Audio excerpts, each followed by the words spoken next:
Hello everyone. So today with the continuation topic of protein metabolism, we come to the next, that is after the transamination. Now we come to deamination. So today we start with a deamination. D means removal. So amination is amine group.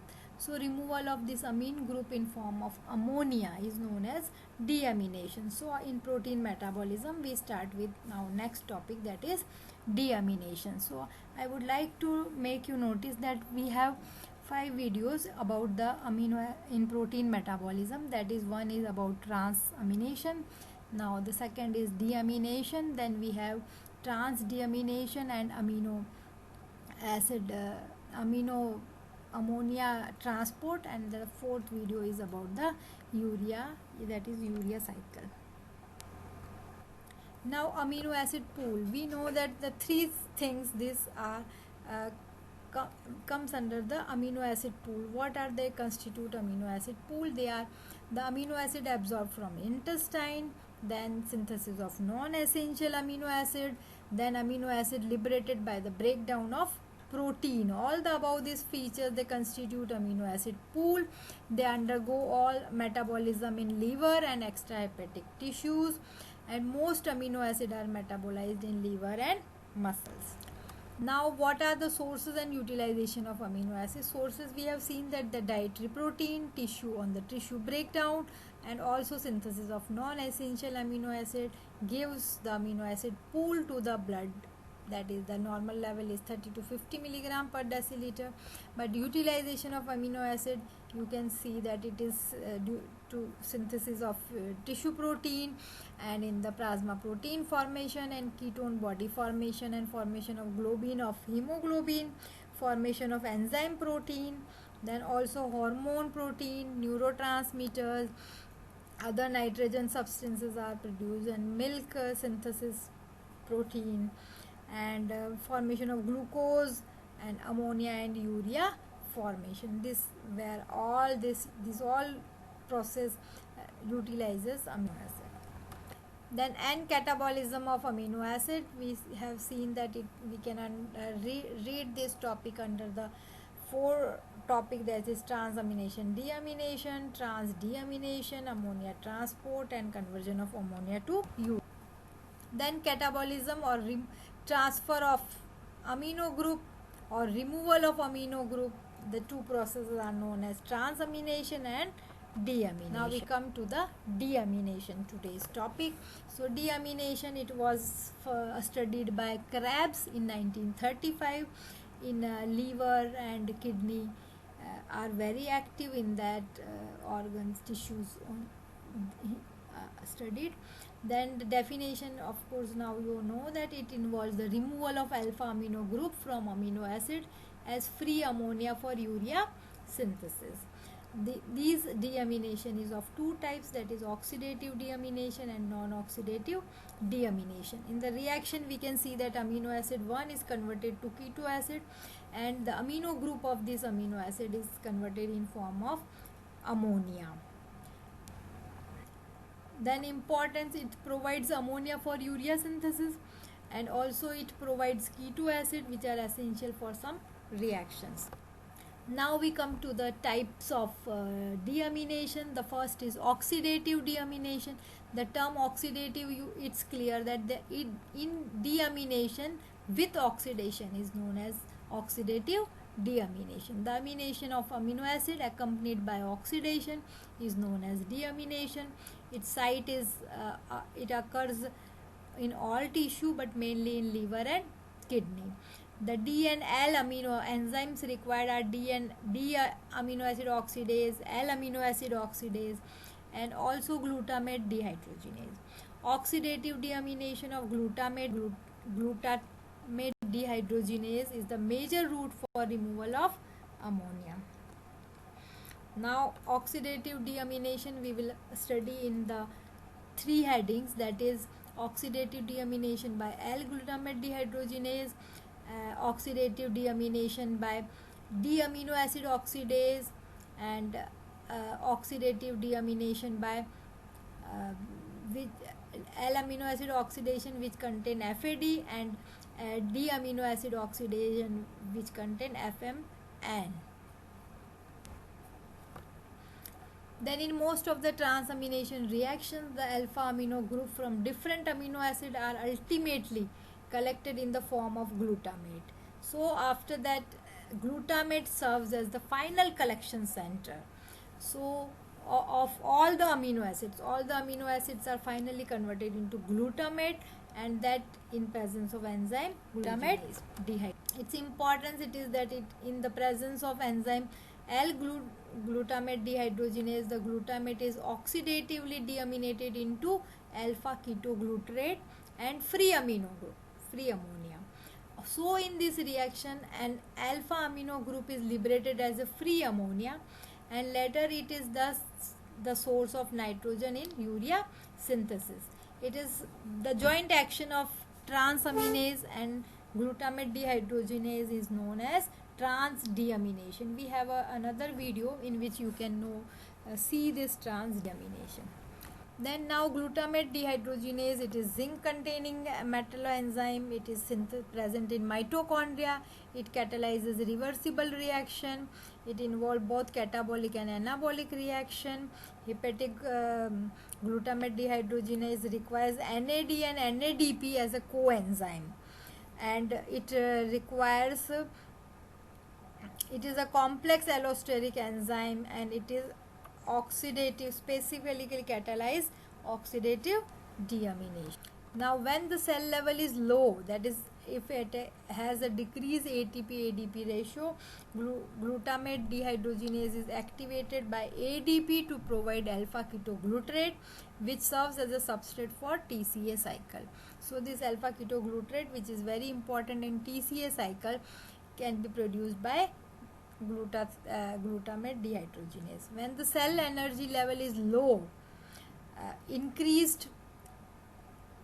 when cell energy level is high, increased ATP-ADP ratio, then GDP is activated by ATP to decrease the oxidative deamination of L-glutamate. When the cell energy level is high, amination of alpha ketoglutarate to L-glutamate is favored by and deaminated in form of L-glutamate to a alpha ketoglutarate is prevented. So synthesis of alpha ketoglutarate is prevented.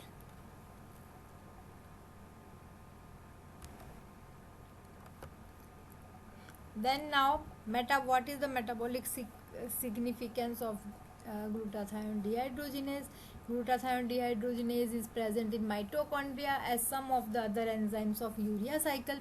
So this compartmentalization of enzyme isolates ammonia from other, that is as ammonia is very toxic, so it is compartmentalizing from urea cycle to synthesize urea. Freely reversible reaction functions both in amino acid catabolism and biosynthesis. Catabolically, it channels nitrogen from glutamate to urea, and anabolically it catalyzes amination of alpha ketoglutarate by free ammonia to form glutamate.